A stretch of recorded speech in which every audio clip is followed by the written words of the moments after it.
Hola y bienvenidos a mi canal de YouTube una vez más. Hoy tenemos el caso de Raoul Moat. Si escuchan un ruido, si ven que mi pelo se mueve mucho, es porque tengo puesto el ventilador, porque en Argentina, más específicamente en Buenos Aires, hace unos 30 grados, 35 grados, así que tengo mucho calor y a mi habitación específicamente no llega el aire acondicionado. Así que por eso, espero que no se escuche ruido, no debería, pero es posible que tal vez haya un mínimo de ruido de fondo, especialmente si escuchan estos videos en volúmenes demasiado altos. Yendo más al tema de este video, como ya sabrán acá cuando hablamos de asesinos, más bien hablamos del cómo llegaron a cometer actos terribles, no en un intento de justificarlos, sino de entender cómo ocurrió y el por qué, si es que lo hay. En este caso en particular, el protagonista es Raoul Moat, y vamos a estar hablando sobre el camino que lo llevó a matar. Ahí arriba, en la que está en pantalla, pueden ver el resto de mis casos. Acá abajo tienen mis redes sociales por si quieren seguirme en alguna de ellas. De hecho, cambié mi Instagram, así que ahí está el nuevo nombre. Y sin nada más que decir, comencemos.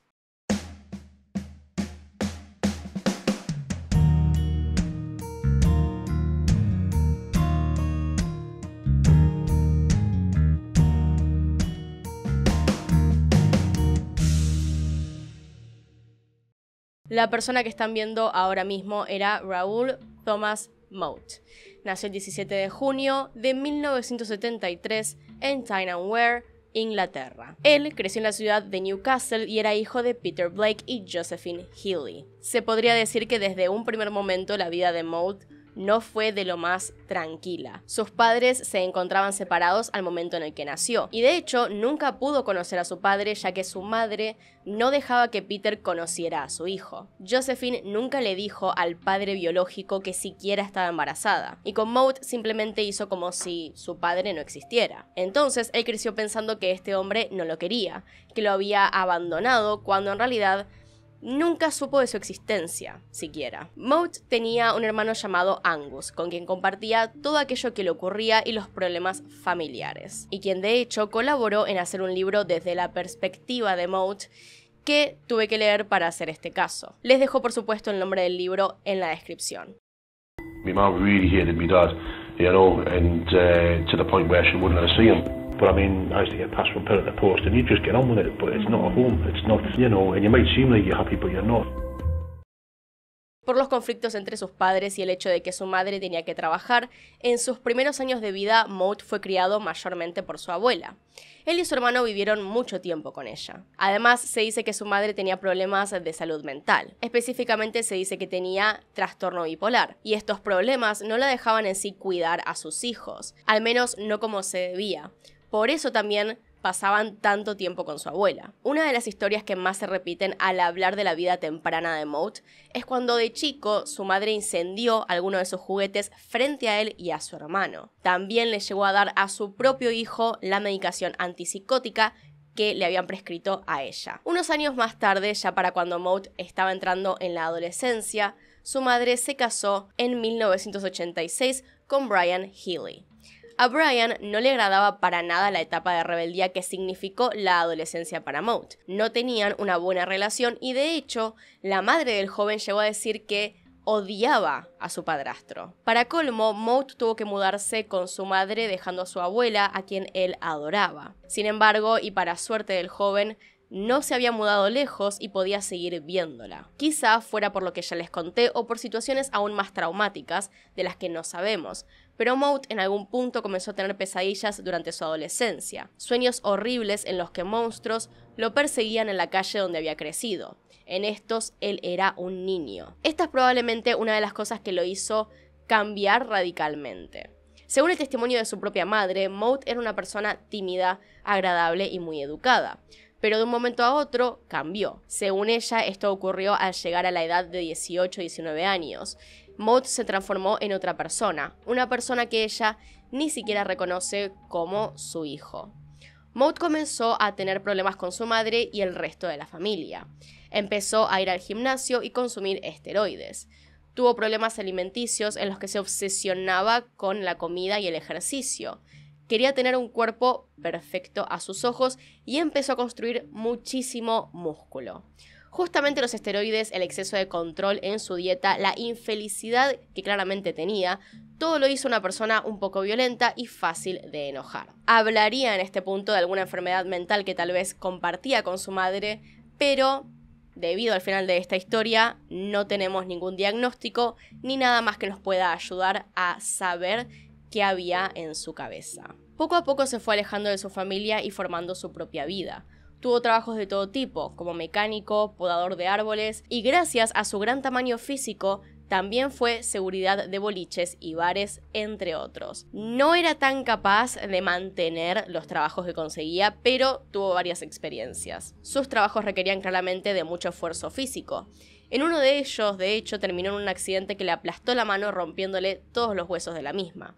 Herida que, a propósito, nunca llegó a sanar bien y por lo tanto el funcionamiento de su mano no era el mismo. A los 24 años se separó completamente de su familia, haciéndolos a un lado porque en general y de todas formas no tenían una buena relación. Según su madre, en realidad todo terminó de deteriorarse en la época en la que comenzó a trabajar en una empresa de ingeniería mecánica. Para entonces había ganado mucho músculo y seguía abusando de los esteroides. Lo increíble es que él creía que el resto de la gente que lo rodeaba era el problema. Según él, lo único que quería era amor y todo lo que hacía lo hacía por eso, para mejor, para que a sus seres queridos les fuera bien. Pensamiento que de hecho, incluso en las más terribles circunstancias, no cambió. Estamos hablando de un hombre que no estaba bien mentalmente y se podía notar ya después de su adolescencia que cada vez iba a peor. Y él creía realmente que estaba haciendo las cosas bien y que todo lo que le pasaba no se lo merecía. Es así que en realidad no es él el que se alejó de su familia, sino que ellos tampoco lo querían cerca. Era demasiado problemático, demasiado violento. Cortó el contacto con su madre por unos 10 años y ella más de una vez intentó buscarlo, al menos para saber si estaba bien. En una ocasión, de hecho, su hermana, la tía de Mout, lo llamó para decirle que su madre le había pedido encontrarlos a él y a su hermano. Esto enterneció a Mout, incluso al parecer lo hizo llorar un poco, pero no pasó mucho más. Él parece entonces ya estaba enfocado en otras partes de su vida. Cuando rehizo su vida lejos de sus amigos y familia, Mout se mentalizó para encontrar lo que más deseaba tener, algo que no había podido conseguir durante su niñez: estabilidad. Quería tener una familia, hijos, un trabajo estable, todas cosas que no había visto mientras crecía y creyó encontrarlo en sus parejas. Primero que nada, hablemos de Caroline. Quizá la persona que menos tuvo que sufrir a causa de este hombre. Ella y Mout tuvieron una relación. Caroline ya tenía hijos y él estaba bien con eso. No le molestaba estar con ellos, pero en ese momento no quería ser padre, cosa que fue un gran punto de discusión cuando Caroline quedó embarazada de él. En ese momento Mout no quería ser padre a tal punto que le dijo que si no lo abortaba, él mismo lo mataría. Así que ella se asustó muchísimo, sacó a sus hijos de la situación, lo dejó, se fue con su familia, tuvo a su hija y no le volvió a hablar a Mout luego de denunciarlo ante la policía. Afortunadamente para ella, parece que Mout se enfocó en otras cosas y la dejó de lado, cosa que no pasaría con sus siguientes dos parejas. Él, después de un tiempo, se casó con su primera esposa, Marissa Reed, con la cual tuvo 2 hijos. Si bien no hay un montón de información sobre este matrimonio en sí, sí se sabe que no fue bueno. Estuvieron juntos desde 1998 al 2004. Durante la relación, en diferentes ocasiones, la había violado mientras estaba atada a su cama, la había golpeado, le había golpeado la espalda con un bate de béisbol y la había asfixiado hasta dejarla inconsciente. Después de todo lo que pasó, ella misma dijo: ese hombre era un monstruo real. Hay varias historias que cuenta Marissa sobre este hombre. Una vez dejó atada a una niña durante toda la noche por robar algo de comida. No se especifican de todas formas en estas historias quiénes son las personas involucradas, de dónde lo conocen y cómo se llevó a esa situación, pero básicamente en esta primera historia él vio a una niña robar, una menor de edad, la ató a una silla y la dejó atada ahí hasta que otra persona la sacó. Quizá lo hizo creyéndose el héroe, como les digo, Para él todo lo que hacía era fantástico y la gente se lo tenía que agradecer. Pero más allá de eso, no sé tampoco si no se enteró la policía en ese momento o por qué no tuvo cargos, pero siguió así. Otro episodio, según Marisa, ocurrió debido a la violencia ocasionada por sus dosis diarias de esteroides.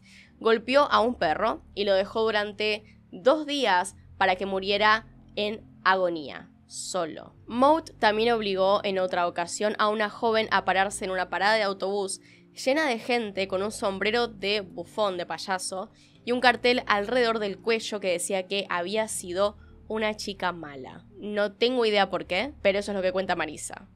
Maud se convirtió en una persona muy irascible y violenta. Durante su primer matrimonio recibió varias denuncias de parte de su esposa por violencia contra ella y sus propias hijas. En un momento Marisa decidió irse y se llevó a las hijas de la pareja. Maud decidió que esto no estaba bien, así que fue a buscarlas y las tomó a la fuerza, llevándolas de vuelta a su casa. Marisa estaba desesperada sabiendo el tipo de persona que Maud era, así que intentó probar con la policía, decirles lo violento que podía llegar a ser y que no dejaba que las viera. Sin embargo, por alguna razón, no podían hacer nada. Asumo que tendrían que pasar por todo un proceso legal por el tema de la custodia, pero ellos ni siquiera estaban divorciados en ese momento, así que técnicamente él podía tenerlas en su casa. Sin embargo, después de un tiempo la dejó verlas durante los fines de semana. Claro que él pensaba que era el padre más responsable del mundo y que estaba haciendo las cosas como él merecía que pasaran. Pero no, realmente era violento y para nada una buena influencia en sus hijas. Maud solía intentar convencer a sus hijas de que estar con él era mejor que con su madre, que ella las había tratado mal cuando eran más chicas, por eso no se acordaban, que vendía droga y que era una persona peligrosa, pero que por sobre todo ella había sido la de la idea de que se fueran de la casa porque no las quería ahí. Con los años ellas se darían cuenta de las mentiras y el intento de manipulación, pero por el momento le creían a su padre. Quizá lo más increíble que hizo en esta etapa del conflicto fue mentirle a la policía con algo que él mismo terminaría haciendo. Decidió ponerle una denuncia a Marisa diciendo que los estaba acosando y que su hija la había visto escondida en un arbusto fuera de la casa. Incluso llevó a una de sus hijas para que le mintiera a los oficiales. Claro que, de ser esto verdad, era preocupante, así que debieron interrogar a la niña. Por suerte estas cosas se hacen por separado de los padres. Así que la llevaron a otro cuarto y ahí le preguntaron un par de cosas hasta que finalmente confesó que toda esta historia provenía de su padre y que por lo tanto Marisa no los estaba acosando. Pero Maud no se rindió. Pensó que tendría más suerte si un tiempo después volvía a la policía, pero con su hija más pequeña. Por ahí, ella sí mentiría por él. Esta vez la mentira era que Marisa había apuñalado a Maud. Así que otra vez se llevaron a la menor para preguntarle sobre lo que había pasado. Por separado y lejos de su padre, ahí se dieron cuenta de que nada de lo que había dicho el hombre era verdad. Lo peor que hizo fue decirle a la policía que Marisa tenía drogas y armas ilegales dentro de su casa, e informar que por eso no debía poder ver a sus hijas. Es decir, intentó una tercera vez, siendo que las primeras 2 habían fallado, de ponerle una denuncia a Marisa. Es evidente que esto puede ser muy grave, es un tema muy peligroso, especialmente para las niñas, si es verdad. La denuncia causó que se obtuviera un permiso para buscar dentro de la casa de Marisa, con lo invasivo que eso puede llegar a ser, por supuesto. Claramente no encontraron nada más que a una madre muy preocupada por lo que estaba pasando. Fue entonces cuando por fin vieron el lado de la historia de Marisa. La sentaron para preguntarle la historia con este hombre y ella les contó todo. Lo preocupada que estaba, les contó sobre las violaciones y la violencia, lo cual, en conjunto con lo que los oficiales habían visto de parte de Maud, hacía que estuviera clara la terrible persona que era. La verdad es que Maud no se olvidó del tema de sus hijas y su ex esposa, pero decidió seguir con su vida. En el año 2004, Maud inició una relación con Samantha Stobart, una joven de tan solo 16 años.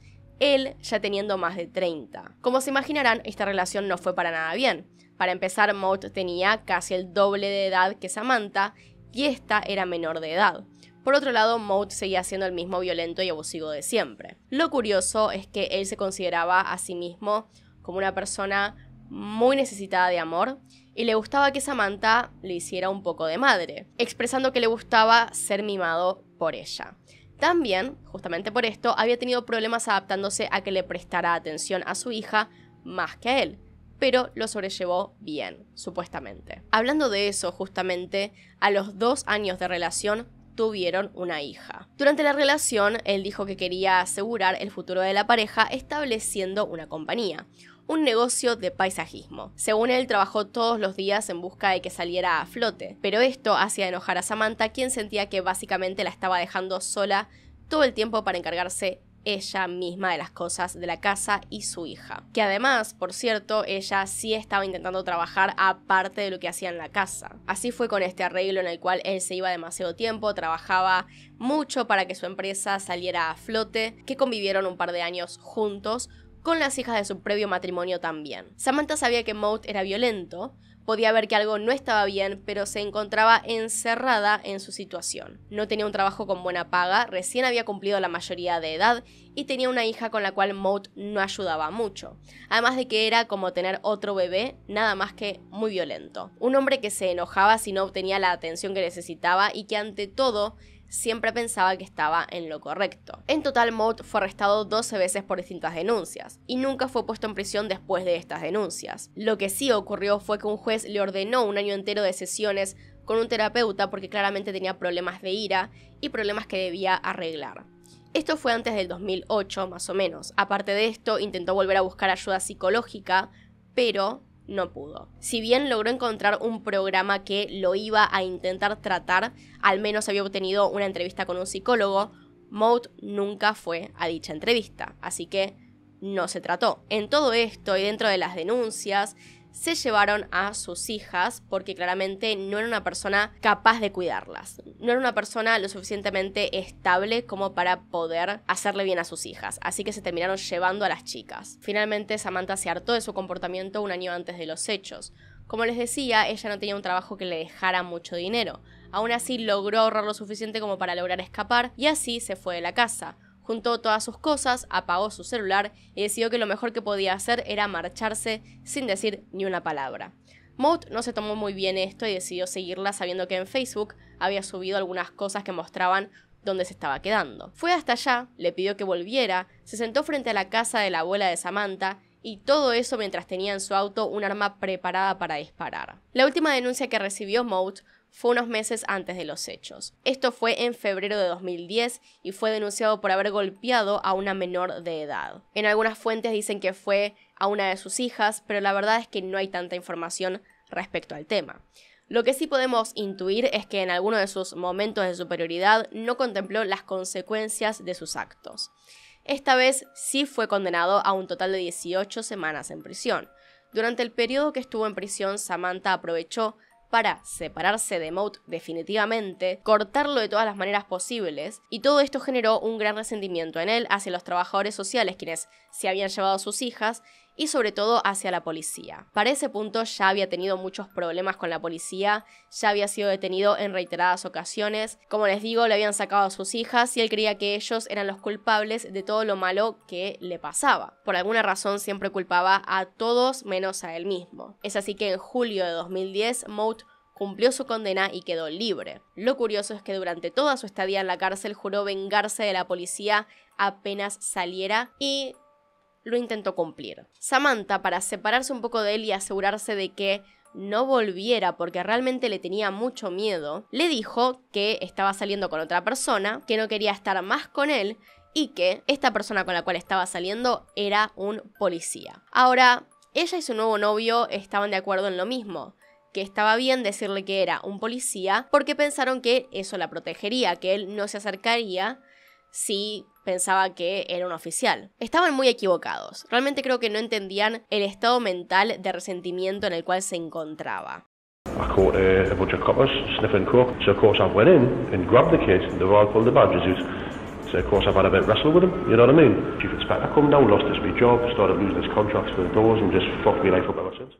Entonces, esto no hizo otra cosa que aumentar el odio y el resentimiento que Maude tenía contra la policía. Pero la verdad era que Samantha no estaba saliendo con ningún policía, sino con un instructor de karate llamado Chris Brown. En algún punto, Maude también se enteró de que era profesor de karate, pero por alguna razón siguió creyendo que era policía también. Más que nada porque se encargaban de postear todo el tiempo en el perfil de Facebook de Chris que era policía, hacer referencias a eso, como para asegurarse de que, si en verdad Maud lo buscaba, se diera cuenta de que era policía. Es entonces, bajo este contexto, que pasamos al día de los hechos.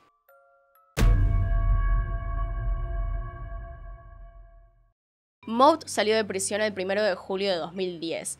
Casi apenas salió, buscó al novio nuevo de Samantha en internet. Buscó gimnasios y dojos donde pudiera trabajar, siendo que había descubierto que era instructor de karate. Pasó un tiempo buscándolo en persona, pero no lo encontró a la primera. Así que decidió ir directo a donde estaba Samantha porque probablemente encontraría a los dos ahí. Así que el 3 de julio, por la madrugada, Maud decidió finalmente atacar. Samantha y Chris en realidad habían estado afuera en la casa de los vecinos teniendo una especie de reunión. Había amigos y familia. La velada parecía haber sido divertida.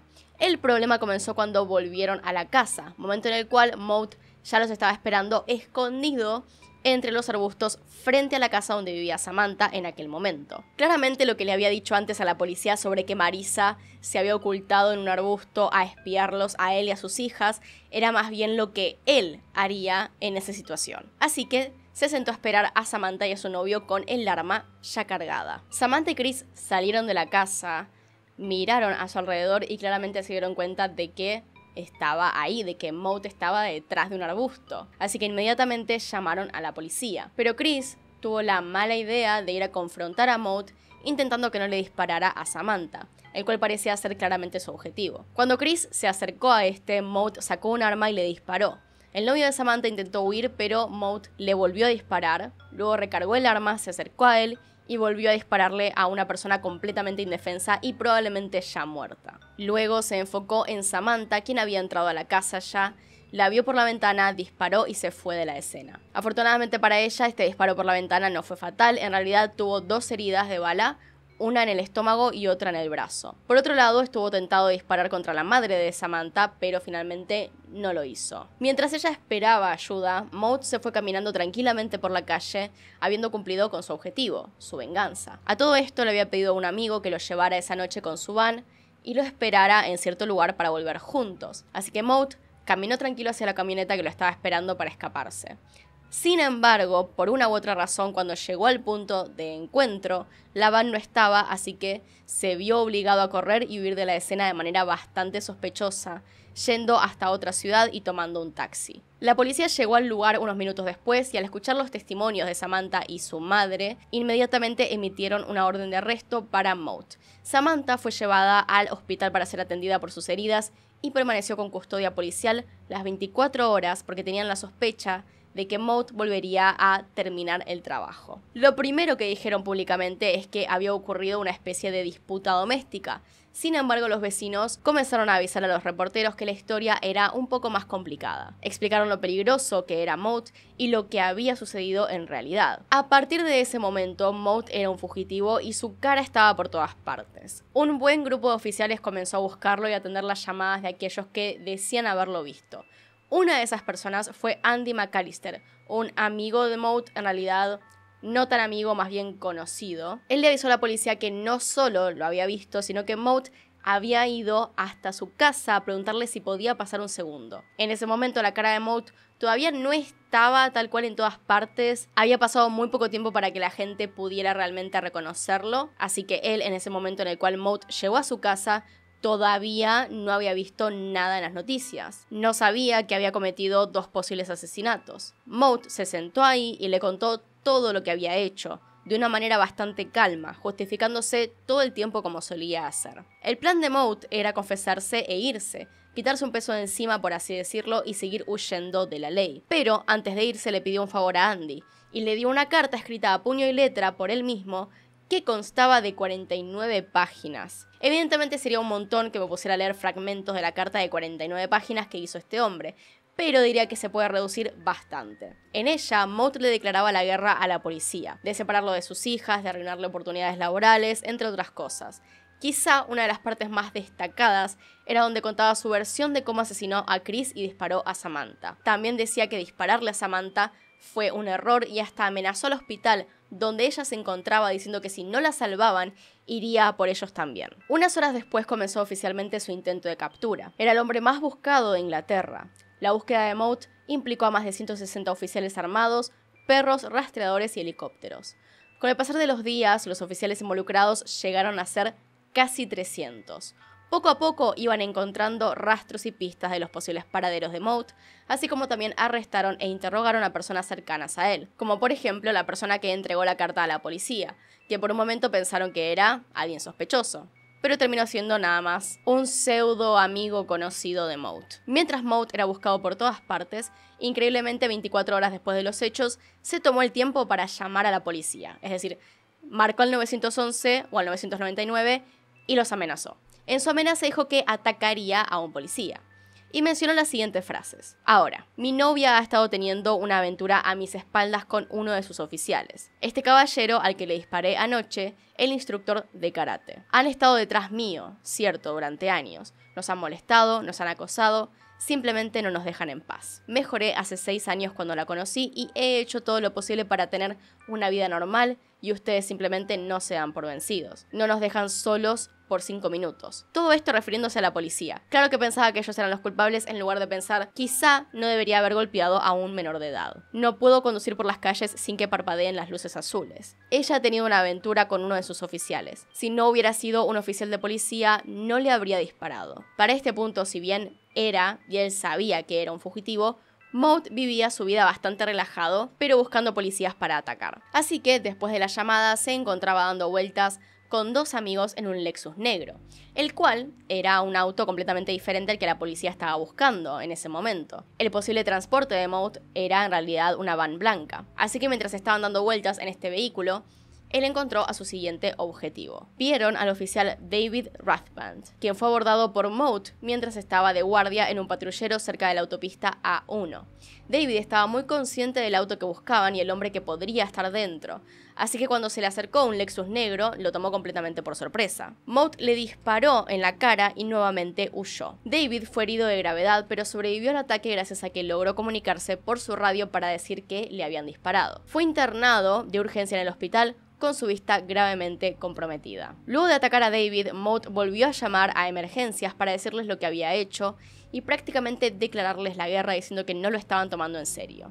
Maude dijo que iba a ir a por todos, les dijo que no se había fugado, sino que los estaba persiguiendo. Comenzó así una de las búsquedas de un fugitivo más grandes de la historia de Inglaterra, que finalmente duró 7 días. Claramente, al haber atacado a un oficial de policía que no conocía de ningún lado, la situación se volvió aún más preocupante porque quería decir que, en serio, si se le cruzaba a alguien que no le gustaba, le dispararía. Es por esto que los conocidos de Maude, incluyendo a sus exparejas y por supuesto a sus hijas, fueron puestas bajo protección de la policía hasta atraparlo. Incluso cambiándolas de casa y no dejando que estuvieran en lugares donde Maude pudiera aparecer. Durante una semana, este caso mantuvo en vilo a todos los que encendían la televisión o siquiera leían las noticias. En las calles se podía ver a oficiales completamente armados en espera de que este hombre aparezca por sorpresa, listo para atacar. La gente tenía miedo de lo que fuera capaz. Se inició también una investigación más a fondo sobre quién era, y así es que se llegó a su Facebook, lugar donde encontraron los últimos posteos que hizo y fueron los siguientes. El viernes a las 11:21 am dijo: acabo de salir de la cárcel a una vida totalmente jodida. A las 11:32 puso: perdí mi negocio, niños a los servicios, voy a perder mi casa y perdí a mi señora de casi 6 años con un policía. Como si no hubieran jodido mi vida lo suficiente a lo largo de los años. A las 11:37 el siguiente mensaje fue: bueno, ella no es la muchacha que pensé que era. No puedo ganar a las niñas ya que la policía me ha jodido allí también. 11:44 am. Amigo, este es un golpe duro. Es todo eso de reconstruir la vida desde cero. Ya no tengo 21. Jodidamente extraño como alguien a quien has dedicado tanto tiempo y atesorado puede volverse contra ti como un pitbull. Si jodiera con alguien más, me sentiría bastante cobarde y definitivamente torcería el cuchillo. Este es un doble golpe duro. A las 12:22 pm, como un tipo que lo tenía todo terminó en esta situación. 12:30 pm. Cada acción tiene una reacción igual y opuesta. Por lo que si una chica realmente puede amarte y tratarte bien, entonces también puede cambiar de manera completamente opuesta eventualmente. Eran mensajes un tanto preocupantes. Poco a poco iban achicando el rango de búsqueda. Mientras todo esto pasaba, el caso se volvió una de las principales noticias en el país. Prácticamente era de lo único que se hablaba en los noticieros. Además, mientras seguía la búsqueda, Maude continuaba comunicándose con la policía y seguía amenazándolos. También decía que las personas normales no debían temerle, que su único objetivo eran los policías. De todas formas, en los primeros días en que lo estuvieron buscando, jamás cambió de auto. Es decir, que la policía ya sabía que estaba en un Lexus color negro, y que además siguió robando. Este hombre salió de la cárcel, intentó matar a 3 personas y después salió a robar creyendo que tenía total impunidad, cuando lo estaban buscando por todas partes y la gente seguía llamando a la policía, indicándoles cada paso que daba. Una de las cosas más increíbles que hizo fue aparecer en el fondo de un noticiero. Una persona estaba reportando y no se dieron cuenta que él estaba detrás hasta revisar la grabación, pero Maude había estado ahí de manera que parecía completamente a propósito, como si quisiera que lo vieran, lo cual es completamente posible, porque no se cansaba de llamar a la policía y decir que iba a por ellos. Para el 9 de julio, 6 días después de que comenzaron los ataques de Maude, la policía ya lo tenía localizado y cercado. Habían obtenido suficientes pistas de dónde podía estar como para llegar hasta él. Maude se estaba ocultando a las afueras de Rothbury, en una especie de granja, en un campo, digamos. Finalmente se había dado cuenta de que sabían en qué vehículo se manejaba, así que lo dejaron abandonado por el lugar y los 3, Maude y sus compañeros, se separaron. Este caso en particular era muy peligroso, porque sabían que era capaz de cualquier cosa y que estaba muy dispuesto a dispararle a la policía, así que debían proceder con cuidado si querían que los oficiales salieran ilesos de la interacción con Maude. Los efectivos lo rodearon y este se rehusaba a entregarse, así que agarró su arma, una escopeta, y se la puso en el cuello amenazando con que si se acercaban se dispararía. Las negociaciones con Maude duraron varias horas, de ellos intentando convencerlo de que no hiciera nada, y se intentó por todos los medios que bajara el arma y se entregara. Le dieron comida y hasta contactaron a amigos suyos para que le hablaran y lo convencieran.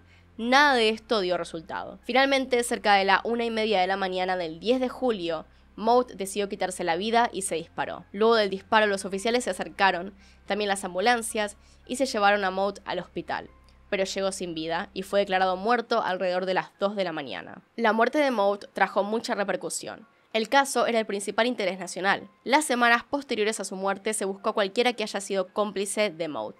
Así es como atraparon a Carl Ness y Khurram Awan en las cercanías de donde habían dejado el auto negro. Se demostró que fueron cómplices de Maude. Ness, de hecho, fue quien le proporcionó el arma que utilizó para asesinar a Chris y realizar los demás ataques. También se descubrió que ambos acompañaron a Maude durante los mismos. Pero, ¿por qué no estaba el auto cuando Maude terminó de atacar la primera vez?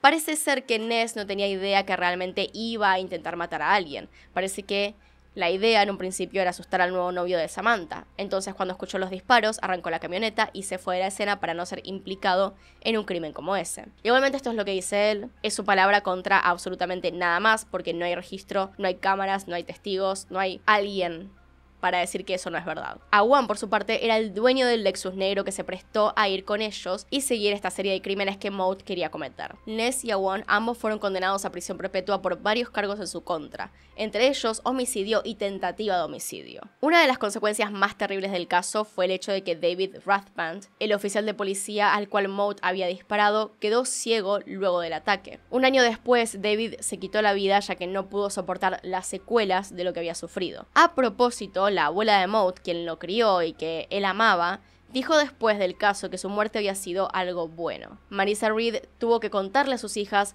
que su padre había muerto, obviamente esperando llanto y tristeza, pero no ocurrió nada parecido. Recordemos que ellas habían estado en la casa de su padre por un tiempo y que él había intentado manipularlas para que creyeran que su madre las odiaba, así que ella estaba sorprendida de que no lo quisieran. Ambas se lo tomaron bien e incluso una preguntó por qué ella decía que su padre se había ido al cielo, cuando en realidad debía estar abajo. Se podría decir que el caso termina con esto, pero queda para analizar todo lo referente a lo mediático y al impacto que causó Maude en la sociedad inglesa.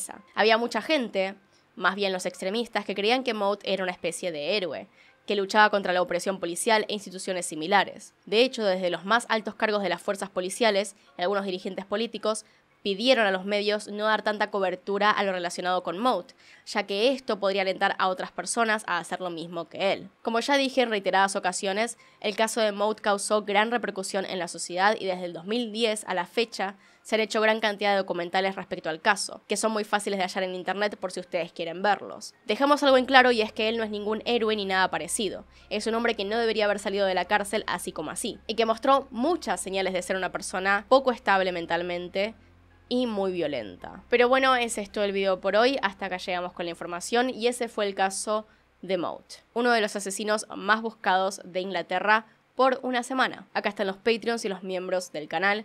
Gracias por apoyarme a través de estos medios. Y sin nada más que decir, acá tiene un video nuevo, acá tiene un video recomendado. Se pueden suscribir haciendo clic en mi cara y nos vemos en otro video. Adiós.